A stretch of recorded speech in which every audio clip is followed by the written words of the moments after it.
안녕하세요. 4년의 결혼 생활을 마치고 다시 혼자가 된 30대 여성입니다. 이따금씩 다른 사람들은 어떻게 사나 궁금해서 사연을 들으러 찾아오곤 했었는데 제가 이렇게 제 이야기를 하게 될 줄은 몰랐네요. 사실 이미 이혼도 했겠다.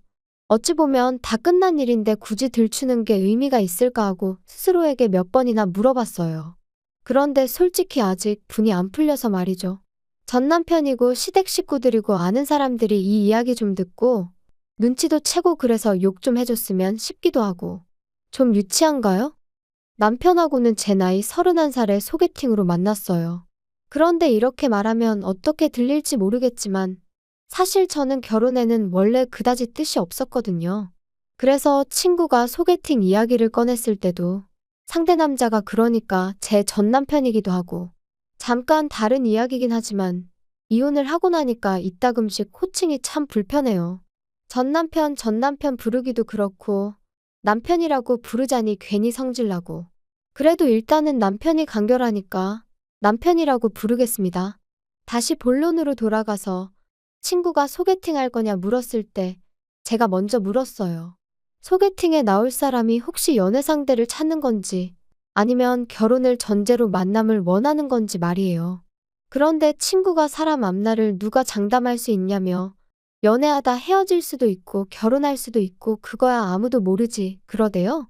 하지만 저는 괜한 원망을 듣는 건 한 번이면 족하다 싶어서 그런 식이라면 차라리 나가지 않겠다 했습니다.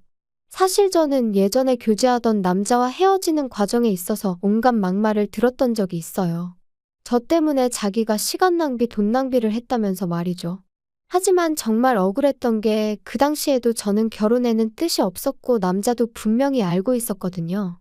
그것도 연애 초반 때부터요. 하지만 남자가 말하길 사귀다 보면 제 생각이 달라질 줄 알았답니다.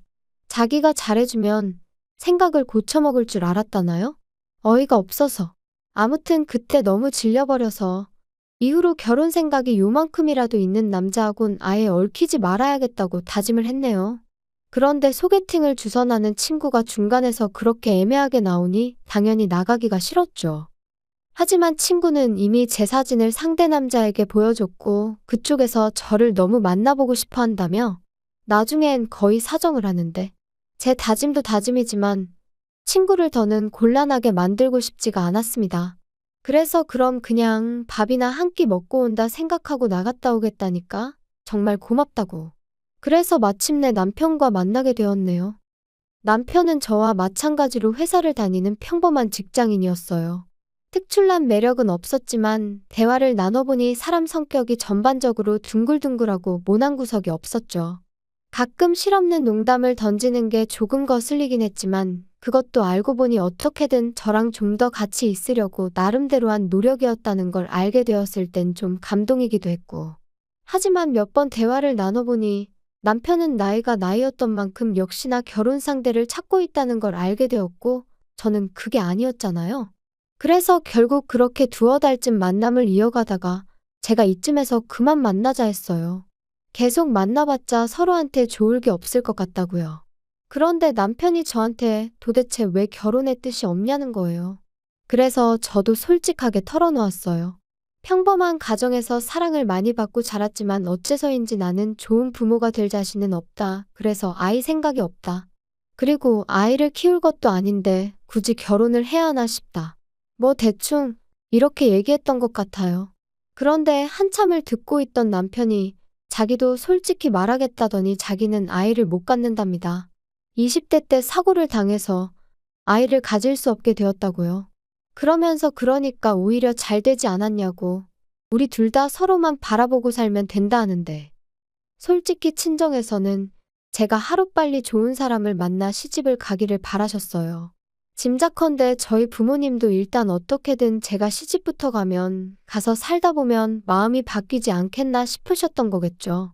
그리고 자식된 도리로서 죄송스러웠던 것도 사실이에요. 그러니 이런저런 상황을 고려해 봤을 때 남편하고 결혼해도 괜찮겠다 싶대요. 친정 부모님껜 죄송하지만 남편의 불임 문제는 나중에 천천히 말씀드릴 생각이었고요. 결혼 생각이 없었던 저였지만 막상 결혼을 하겠다고 마음을 먹으니 그래도 아예 아무것도 안 따질 수는 없더라고요. 특히나 일찍이 시집간 사촌 언니가 1년 만에 10kg 가까이 살이 빠질 만큼 시집살이로 마음고생하는 걸 듣고 봤던지라 나름대로 시댁에 대해서 최소한의 기준은 둘 수밖에 없었죠. 그리고 처음에 인사를 드리러 갔던 날 저더러 고맙다며 눈물을 흘리시는 걸 보고는 막연히 마음이 여리신 분들이구나. 그러니 좋은 분들일 거라고 생각하게 됐던 것 같아요. 물론 지금은 섣불리 판단했던 제 자신이 한심할 뿐이지만. 아무튼 그리고 경제적인 부분은 저희 친정이랑 비슷했어요. 그래서 한동안은 여러 가지로 좋은 시댁을 만났다고 생각했습니다. 남편보다 3살 많은 형, 그러니까 아주버님이 이혼을 하기 전까지는요. 저희 부부가 결혼한 지 1년쯤 되었을 때 아주버님과 형님이 이혼을 하셨어요. 시댁 식구들 사이에서는 이혼의 원인이 형님한테 있다고 했지만 저는 솔직히 두 사람 모두 문제가 있다고 생각했죠. 왜냐하면 제가 듣기론 아주버님이 결혼한 지 2년 만에 외도를 하셨고 그걸 알게 된 형님이 이후로 술에 의존하게 되었다 들었거든요. 그리고 언젠가 형님이 하소연하기로는 자기는 어떻게든 참고 살아보려고 했다.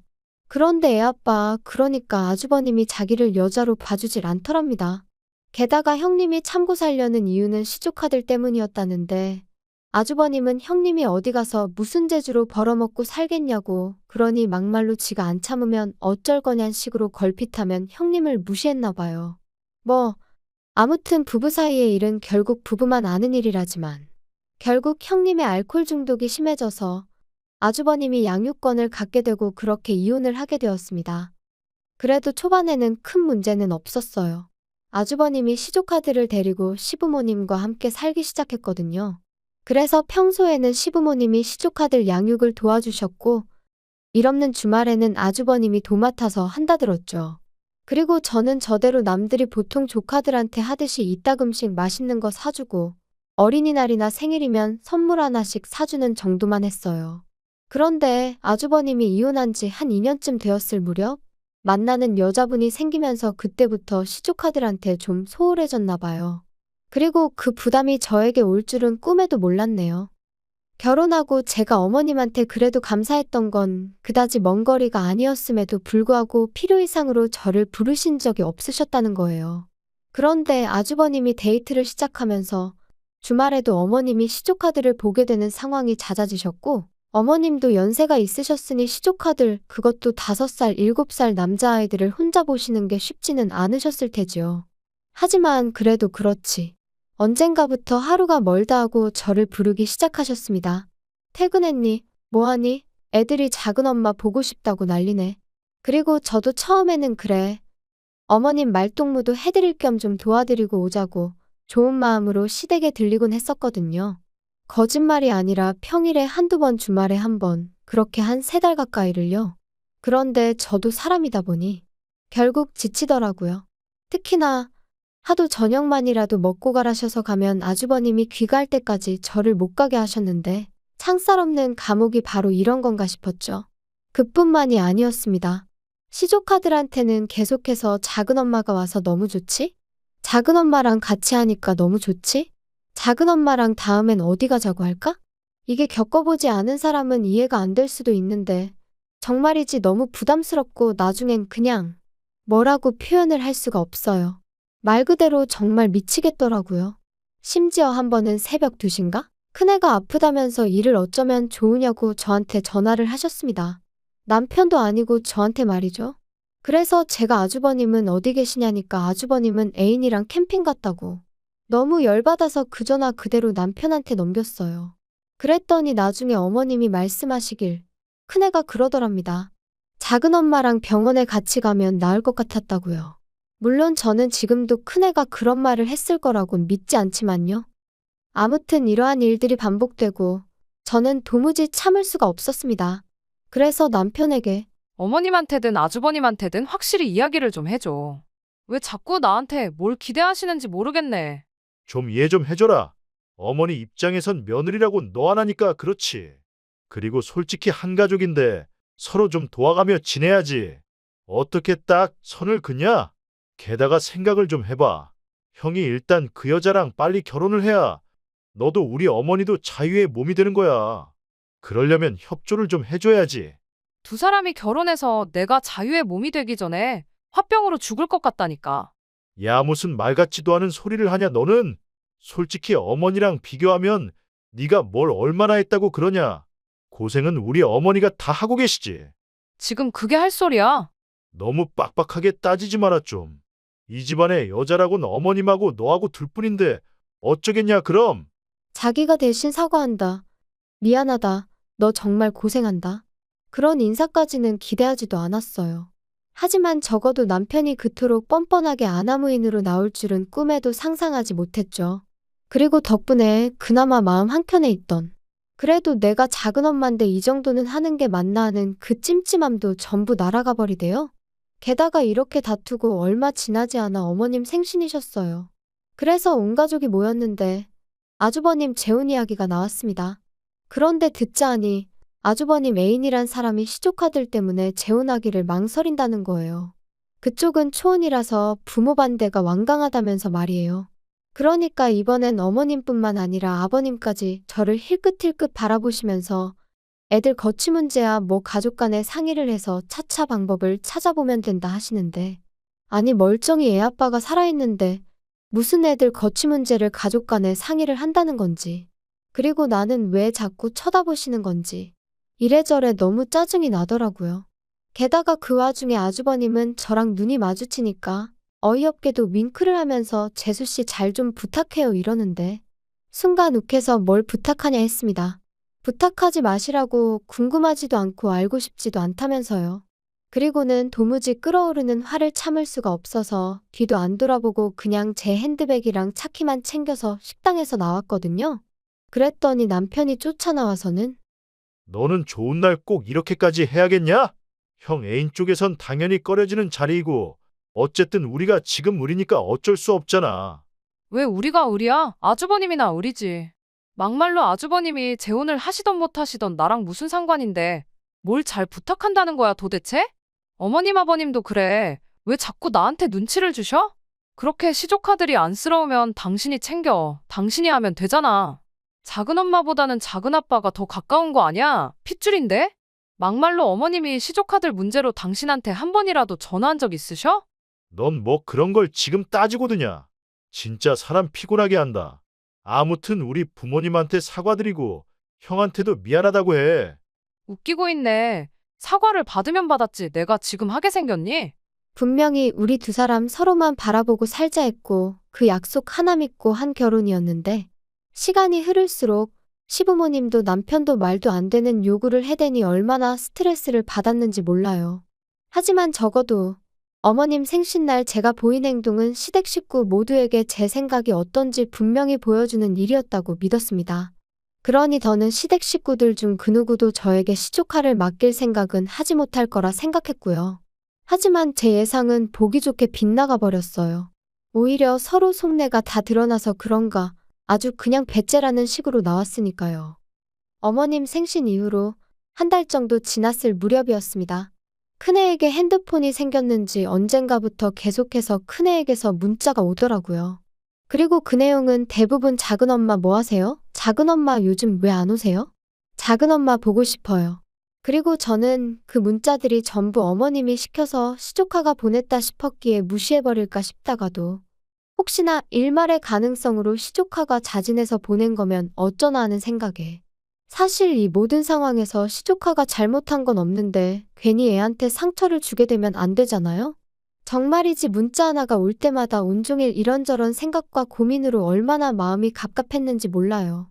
그리고 정말 이렇게 살다간 내가 어떻게 될지도 모르겠다는 생각에 결국 시조카에게 앞으로 작은엄마에게 하고 싶은 이야기가 있으면 작은아빠한테 하라고 했네요. 그러면 작은아빠가 작은엄마한테 전해줄 거라면서 말이죠. 그런데 황당한 건 그 이후로 시조카가 남편에게 문자를 하는 일은 단 한 번도 없었습니다. 이것도 나중에 어머님 말씀으로는 시조카가 단단히 상처를 받아서 안 한 거라는데, 그 내막을 솔직히 누가 알겠어요? 제가 그것까지 배려할 수는 없는 노릇이었고요. 그리고 이제 정말 상황이 어느 정도 정리가 되었구나 싶었던 때였습니다. 3달 가까운 시간 동안 어머님은 저에게 오라가라 말씀하지 않으셨으니 저도 어느새 한결 홀가분한 마음으로 일상을 보내고 있었죠. 남편하고의 관계는 예전만 못했지만 적어도 부딪히는 일은 거의 없었고요. 그런데 평소처럼 야근을 하고 집에 도착해 현관을 여는데 저는 순간 제가 남의 집에 잘못 들어온 줄 알았어요. 왜냐면 현관에는 아이들 신발이 놓여 있었고 늦은 시간이었는데도 TV 소리가 흘러나오고 있었으니까요. 하지만 이내 저는 그 아이들이 바로 시조카들이라는 걸 알게 되었습니다. 황당해서 남편에게 이게 다 무슨 일이야? 쟤들이 여기 왜 와 있어? 어머니 허리디스크가 터져서 이제 쟤들 못 보신대. 정말이야? 그럼 일단 병원부터 모시고 가봐야 되는 거 아니야? 아, 뭐 병원은 알아서 가시겠다니까 신경 쓸 거 없고. 걱정이네. 아니 근데 그렇다고 해도 왜 쟤들이 우리 집에 있어? 아직 그 집에 아버님도 계시고 아주버님도 있잖아. 남자 둘이서 쟤들을 무슨 수로 보냐? 아니 아주버님이 애 아빠인데 왜 애들을 못 봐? 그리고 당장 주말 지나면 당신도 나도 출근해야 되는데 우리 집에서 쟤들을 누가 본다고 데려왔냐고. 그래서 말인데 회사에 휴가 좀 내. 누군가 한 명은 쟤들 봐줘야지. 그럼 당신이 내던가. 억지 좀 쓰지 마라. 너가 봐야지 내가 쟤들을 어떻게 보냐? 야, 그리고 왜 작은 엄마라고 부르겠냐? 엄마 없으면 대신 엄마 역할을 하라고 작은 엄마인 거야. 엄마 소리 듣는 게 뭐 아무런 이유 없이 듣는 건 줄 알았어? 당신 뭐 잘못 먹었어? 아까부터 왜 이렇게 헛소리를 해대? 작은 엄마가 무슨 엄마 소리야, 엄마 소리는? 그리고 내가 언제 작은 엄마 하고 싶댔어? 작은 엄마가 무슨 벼슬도 아니고 웃기지도 않네, 진짜. 하지만 남편은 좀처럼 고집을 꺾지 않았고 정말이지 이런 식으로 나가다간 제가 시조카드를 떠안게 생겼다 싶더라고요. 그래서 저는 이튿날 새벽 남편과 시조카들이 아직 잠에서 깨지 않았을 때 제 집만 챙겨서 친정으로 향했습니다. 솔직히 집을 나오면서도 내가 뭘 잘못한 것도 아닌데 왜 이렇게 나와야 하나 싶었지만 동시에 어물쩍거리다 시조카들하고 마주치면 또 거기다 뭐라고 설명을 해야 할지도 모르겠고 아이들한테 저희 부부가 큰 소리 내는 걸 보여주고 싶지도 않았고요. 그래서 일단은 집에서 나왔어요. 친정에 도착한 지 1시간쯤 지나니까 남편에게 연락이 왔습니다. 어디냐 묻길래 친정이라고. 시조카들 문제 해결할 때까진 난 친정에서 지낼 테니 그런 줄 알라 했죠. 그랬더니 남편이 한다는 말이 저더러 왜 이렇게 인정머리가 없냐는 거예요. 그리고는 다른 사람들은 생판 모르는 남도 데려다 키우던데 너는 뭐가 문제야? 넌 모성애라는 게 없냐? 네가 그러고도 여자야? 진짜 정 떨어진다. 그걸 지금 말이라고 해. 모성애고 뭐고 내가 애시당초에 낳을 생각 없다고 했던 거 기억 안 나? 근데 이제 와서 나더러 시조카를 키우라고 하면 내가 그래 알겠어 하고 키울 줄 알았던 거야? 그리고 뭐 여자 맞냐고? 아무렴씨 없는 너도 남잔데 내가 여자가 아닐 리가 있어. 너 지금 말 다 했냐? 너 터진 입이라고 아무렇게나 말하는데 입 조심해라. 당신이 먼저 시작했거든? 그리고 나는 그 작은 엄마 소리 더는 듣기도 싫어. 아주 이골이나. 작은 엄마고 뭐고. 나 안 할 테니까 어디 밖에 나가서 하겠다는 여자 있으면 그 여자 시켜. 얼마나 대단한 자리라고 사람을 이렇게 스트레스를 줘 주기를. 저는 제 할 말만 하고 그냥 전화를 끊어버렸어요. 그리고 이후로는 무슨 정신이었는지는 몰라도 남편 말대로 회사에 일단 휴가는 냈습니다. 다만 그리고 나서 유명하다는 이혼 전문 변호사들 몇몇을 만나 상담도 받고 나름대로 전략도 세워보고 누가 그러더라고요. 일단 시어머니 허리가 났을 때까지만이라도 좀 봐줄 수 있었던 거 아니냐고. 근데 그게 그 상황에 처해보지 않은 사람이면 모를 거예요. 시부모님도 아주버님도 그 애인이란 여자한테는 아주 절절매지. 그러니까 그 여자는 자기가 뭐나 되는 거 마냥 저한테 이래라 저래라 해대지.